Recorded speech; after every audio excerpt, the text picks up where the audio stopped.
नमस्कार दोस्तों, आज की डिक्टेशन 10 मिनट की होने वाली है। तो ये हैं कुछ शब्द डिक्टेशन में आने वाले। चलिए इनकी आउटलाइन बना लेते हैं। पृथ्वी,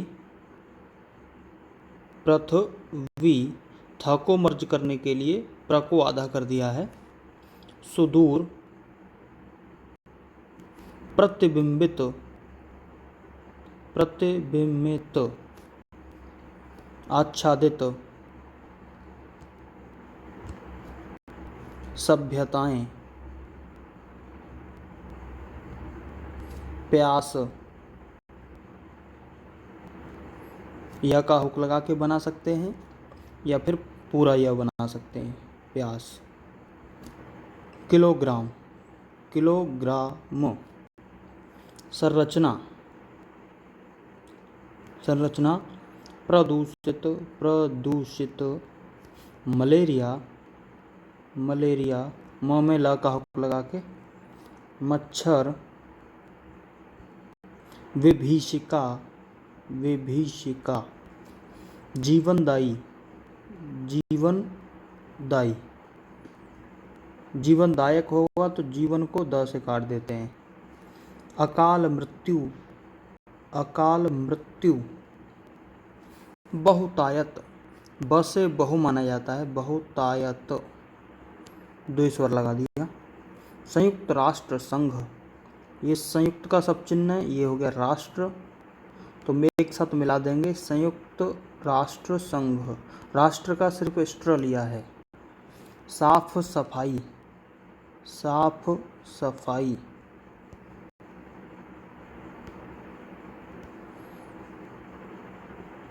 साफ सफाई। डायरिया, डायरिया, या फिर पूरा यह बना सकते हैं डायरिया। दुर्भाग्यवश, ये दुर्भाग्य का सब चिन्ह है। दुर्भाग्य में वश पूरा जोड़ सकते हैं या फिर दुर्भाग्य में ही स का सर्कल जोड़ सकते हैं, तो दुर्भाग्यवश हो जाएगा। यह है आंकड़े। आंकड़े के लिए सिर्फ आपको ड़ बनाना है, और आ जाए सैकड़े तो सिर्फ स बना के ड़ जोड़ देना है। अब है इसमें Nigeria, Nigeria. Congo, Congo, Pakistan. स्वच्छता, स्वच्छता, स्व का बड़ा सर्कल। अंतर्राष्ट्रीय, अंतर्राष्ट्रीय, बस ये राष्ट्रीय। तो चलिए डिक्टेशन शुरू करते हैं। 10 मिनट की, 80 शब्द प्रति मिनट। डिक्टेशन 80 शब्द प्रति मिनट। पृथ्वी को नीला ग्रह भी कहा जाता है, क्योंकि जब इसे सुदूर आकाश से देखा जाता है तो पृथ्वी नीले रंग की दिखाई पड़ती है। समुद्र से प्रतिबिंबित किरणों के कारण ऊपर से देखने पर धरती नीली दिखाई पड़ती है। पृथ्वी का लगभग 71% भाग जल से आच्छादित है।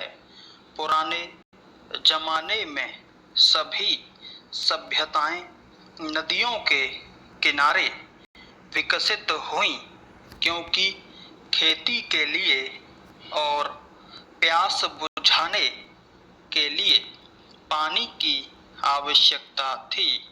पृथ्वी की ही तरह हमारे शरीर में भी जल की बड़ी मात्रा होती है।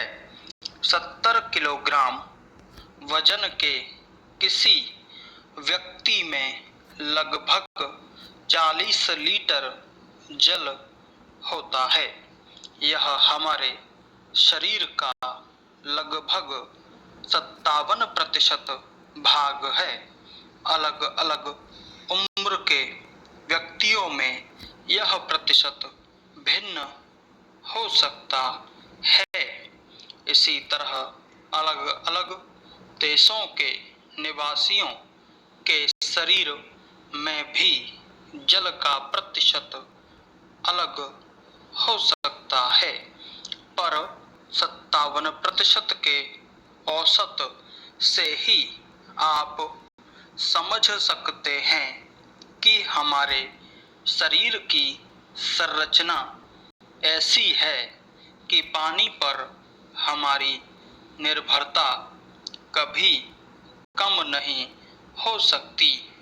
खेती और प्यास के अतिरिक्त शरीर और कपड़ों की सफाई यानी स्नान और धुलाई के लिए भी हमें पानी की आवश्यकता होती है। यही कारण है कि जल को जीवन कहा जाता है, लेकिन यही जल मृत्यु का भी कारण बन सकता है। जल जनित रोग या पानी से होने वाली बीमारियां ये बीमारियां हैं जो नहाते समय या धुलाई करते हुए प्रदूषित जल के संपर्क में आने से या प्यास बुझाने आदि के लिए प्रदूषित जल के सेवन के कारण होती हैं। मलेरिया के प्रकोप के लिए मच्छर को दोषी माना जाता है, जबकि सच यह है कि मलेरिया का मूल कारण मच्छर नहीं बल्कि वह पानी है जहां मच्छर पैदा होते, पलते और बढ़ते हैं। पानी से होने वाली मौतों में अभी हम बाढ़ की विभीषिका से होने वाले जान माल की हानि को नहीं गिन रहे हैं। यह समझना मुश्किल नहीं है कि पानी जीवनदायी ही नहीं, अकाल मृत्यु का भी एक बड़ा कारण है। शरीर में पानी की बहुतायत है। पृथ्वी पर पानी की बहुतायत है, पर यह सारा पानी सुरक्षित नहीं है। प्रदूषित जल के संपर्क में आने से हमें त्वचा के रोग हो सकते हैं और प्रदूषित जल के सेवन से कई तरह की बीमारियां हो सकती हैं।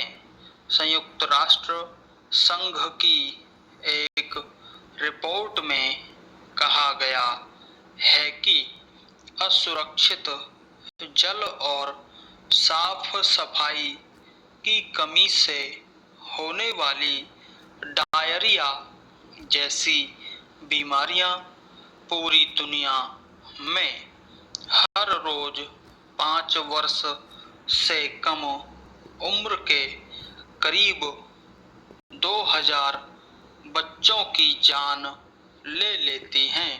दुर्भाग्यवश इनमें से 24% मौतें अकेले भारत में होती हैं, जो दुनिया भर में सबसे बड़ा प्रतिशत है।